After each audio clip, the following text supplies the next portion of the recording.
Yo, what's up? Welcome back to another episode of First Try, where I'm working on my record and finishing it out. I'm gonna have Josh record the final drums on the track and recut them on the drums that are set up in the living room. And then I'm gonna do the final production of this song. I already tracked the final vocals and then Josh tuned it actually. Yeah, it's sounding sick. And as you can see, I look like a miner because now I have this sick POV. So whatever I see, you guys can see. This is my setup. I thought it'd be kind of cool to throw this on during the production sessions of album mode. All right, so first things first, let's go back in time 2 days ago to show Josh tracking drums on this track and then transition.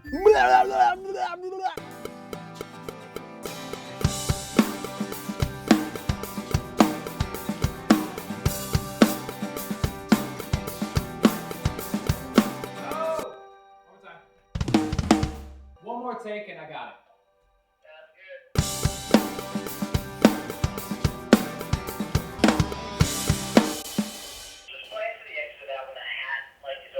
Okay, you want me to crash into the open hat part? Yep, right on the one.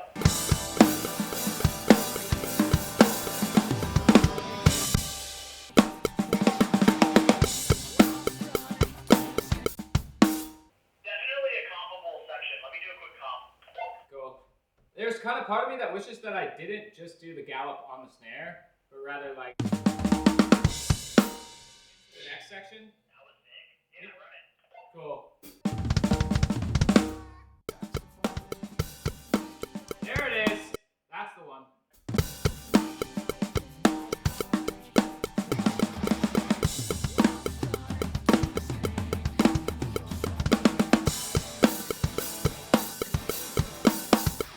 Yeah, that one felt good. I just wish the exit fill was a little bit better, but Yeah, let me comp real quick.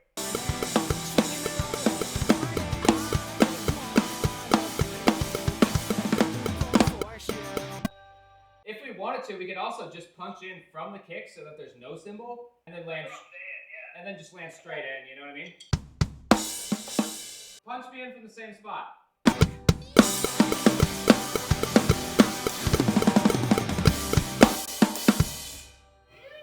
I'm wondering if it should be scotch, you know what I mean?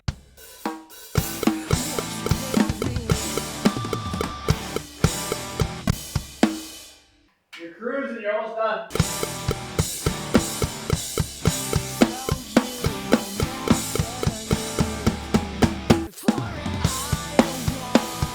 The mute literally flew off the floor tom. Like, you gotta play that back in slow mo because that was fucking hilarious.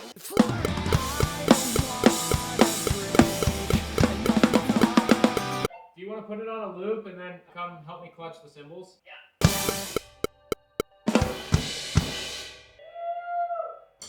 All right, drums are edited and this is how it sounds. Let me show you.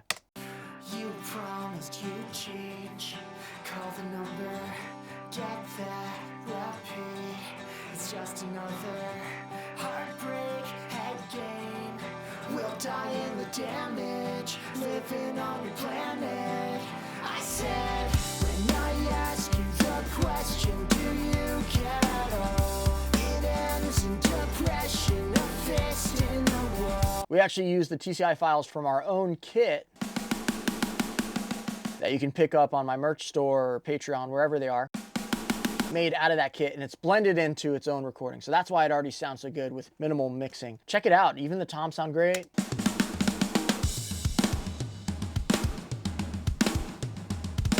Yeah, Josh absolutely killed it. So let's get into it. I'm just gonna attack it part by part and try to make it feel like a real song and try to get into the mode of what this song was even about, which is really just like fighting with your partner, being in the thick of it, and starting to get lost in the sauce, you know? You promised you'd change. Call the number. This isn't really a, you know, this is more of a creative decision to turn this down at this point, not really a mixing thing, but I do think it should be a little more dainty coming in. You promised you'd change. Let's also give that intro vocal a little bit more of a thing. You promised you'd change. Call the number. That feels cool. I feel like if I just distort out the vocal a little bit, that would give it more of the thing that I want. It's just another heartbreak head game. And let's just throw micro shift on this harmony vocal here to spread it out a little bit. Damage, living on your planet. I said I want to see if there's something that we can make on the top end with this sub 37 here that's like ARPing, kind of sounding like digital, I think would sound cool. Maybe I'll run the ARP into this. Let's find a preset that sounds cool. That'll be cool.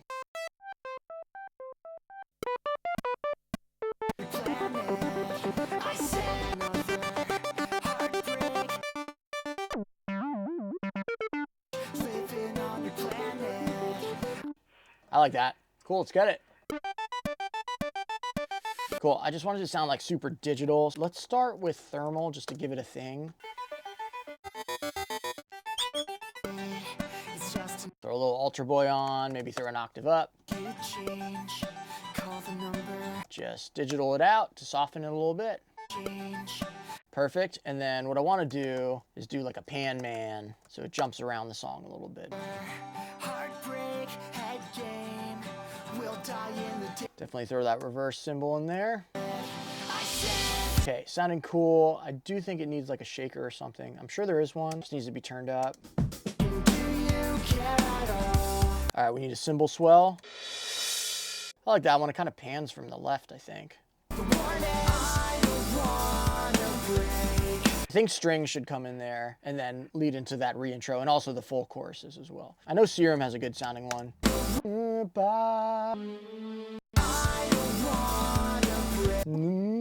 Do a low octave. And then I think that feedback thing should probably actually end right on that snare hit. Let's get a hanger snare on that. Big old snare bomb. And I want those to slam a lot harder and be more aggressive. You know what? We need to throw on the Zen Box because we did the session a long time ago before this plugin was even decided. Brighter cab. There it is.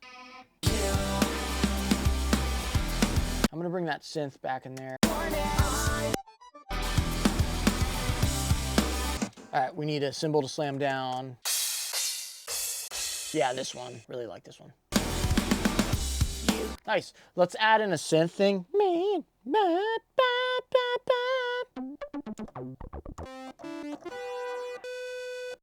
There you go. A little more aggressive. Maybe it should be lower. Yeah, it's cool. Just needs to be obviously like panned out and a little bit more of a moment.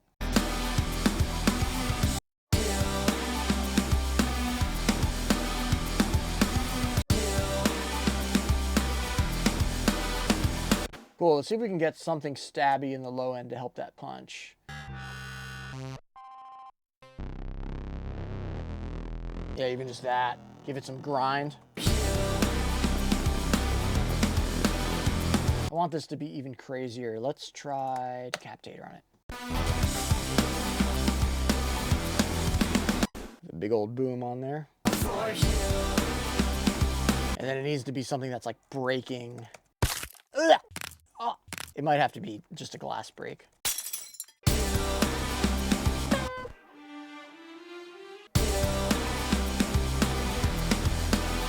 Reminds me kind of like Coldplay with the strings. I might change the low end to be something else. You cry so hard. You cry so hard. Like a knife in my... Maybe it should just be strings. You cry so... That's better. Then I think there's some harmonics going on in the background. So with some delay. I think it'll sound sick. Nice.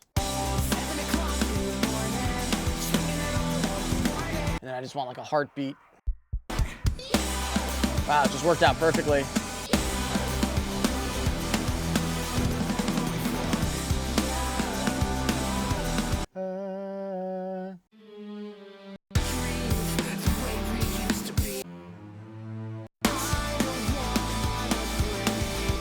All right, where's that guitar shreddy part?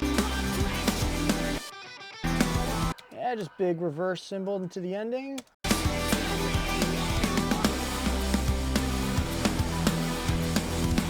I think that sounds great. I think that's it. I fleshed out the production. Obviously it needs a mix and it needs some leveling and all that sort of stuff, but I am really liking the progress I'm making on the record. Thanks for tuning in to another episode of First Try, where I just finish out production and finish up this record and get it uploaded. I'm really excited to get it done. It's been a minute, and I just wanted to talk a little bit about what this song is about. You know, me and Josh came into the room and we've both been in terrible relationships in the past, and we kind of just honed that in when we were talking about it, and it's not really about anybody specific. I did want to talk about how a really bad relationship can ruin your career and ruin your life. There was a time in my life in the past that I was dating somebody really horrible, where I dated them for a couple years and I didn't write a single song. In the last 2 years of the relationship, once the honeymoon phase was gone, I didn't write a single song. I produced a bunch of bands, but the studio was so far that like all the money that I was making from the bands would go back into the gas that I was using to get to the studio. It was like an hour away. And that whole time, I remember my only escape during this whole time was playing Call of Duty. And I remember all my friends making fun of me as I was playing Call of Duty. My ex would be yelling at me in the background about whatever was going on. And all my friends were like, what are you doing with this girl? And I don't know. I was just in the thick of it, hoping for change, and it just never came. But if I could go back in time and talk to that version of me in that relationship, I would shake him down and be like, dude, what are you doing? You only have so much life to live. You only have so many records that you can write in your life. Like, if you're lucky, you get like, what, 10 albums? And that's a lot. Most bands only have like 2 or 3 or 4 or 1 before they break up. I really do like sympathize with you if you're in a relationship where you feel like you have to escape all the time and you can't be creative how you want to be creative, and you have to like put on this front to keep the peace. This whole song really encompasses that feeling of just being stuck in it, being in the loop of fighting, never being able to get out of it, and just your whole life in the background is falling apart. You're getting isolated. You're getting pulled away from your friends. You can't write the songs you want to write. And that sort of thing weighs on you and changes you as a person too. I mean, I have a lot of trust issues after dating some really bad people. I've had a lot of trust issues going into my past relationship, just trying to shake that off, you know, and it helped going on dates before that with just like normal people, with teachers and whatever, and just realizing not everybody is this evil, insecure person trying to like take you away from everything. But it really sucks to be in the middle of that and then not even be able to write songs about it, because they're going to be like, what is that about? Or who is that about? You know, and it's just frustrating and stressful. So it feels really good that I can finally get these songs out and I can finally finish all these songs after years and years and years of not really putting any music out. You know, my last girlfriend would never stop me from writing songs at all. She was great. We just had some compatibility issues that caused other problems. But I feel like now that I am single and in monk mode, where all I do is work on music, I'm in monk, music, muscles, the 3 M's. It feels good to finally finish this stuff and start figuring out the rollout and have fun with like making art again. I'm starting to think about like PS1 graphics for the actual visuals of the record and how the visuals are going to look as like music videos when they come out. But yeah, guys, I really appreciate you guys tuning in and watching these videos as I create. Sorry I don't talk more as I'm creating in the thick of these album episodes, but I think they're cool. I would like to just have more cameras around that follow me around the room and just work all day, but also I like to keep it concise, just to like keep my editors not pulling their hair out. All that to be said, stoked on this song, stoked on what it's about. It really does hold a lot of meaning, even though we wrote it from a place of just having that feeling, you know, not being in it, but remembering all those bad times that me and Josh had in past relationships over the years. So it really does mean a lot to us.